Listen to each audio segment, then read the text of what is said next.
Good evening दोस्तों। आज मैं आपके लिए बिहार पीएससी के एग्ज़ाम पैटर्न में संबंधित एक बहुत बड़ी न्यूज़ लेकर आई हूँ।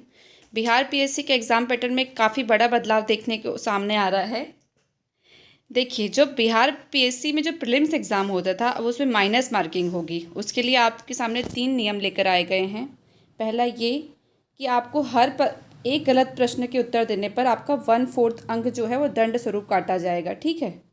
और सेकंड आपका ये कि अगर आप एक प्रश्न के लिए एक से अधिक उत्तर देते हैं तो उसके लिए भी आपको गलत उत्तर मानते हुए आपका 1/4 अंक दंड स्वरूप काटा जाएगा।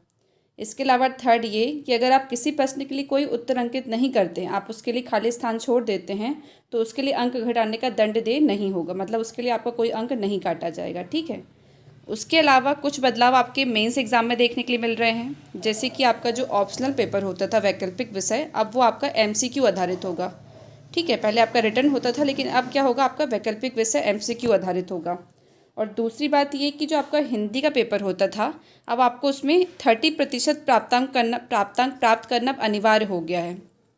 लेकिन उसकी जो हिंदी का जो पेपर होगा उसका मेधा निर्धारण में इसके अंक जो है काउंट नहीं किए जाएंगे, ठीक है। उसके अलावा आपका जो वैकल्पिक विषय होगा उसके भी अंक आपके मेधा निर्धारण में काउंट नहीं किए जाएंगे।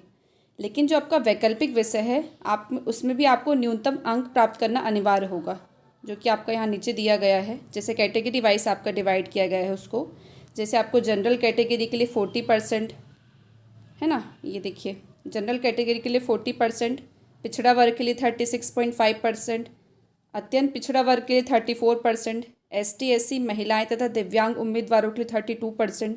निर्धारित न्यूनतम अर्हतांक प्राप्त करना अनिवार्य होगा, लेकिन मेधा निर्धारण के प्रयोजनार्थ इसकी गणना नहीं की जाएगी। थैंक यू दोस्तों।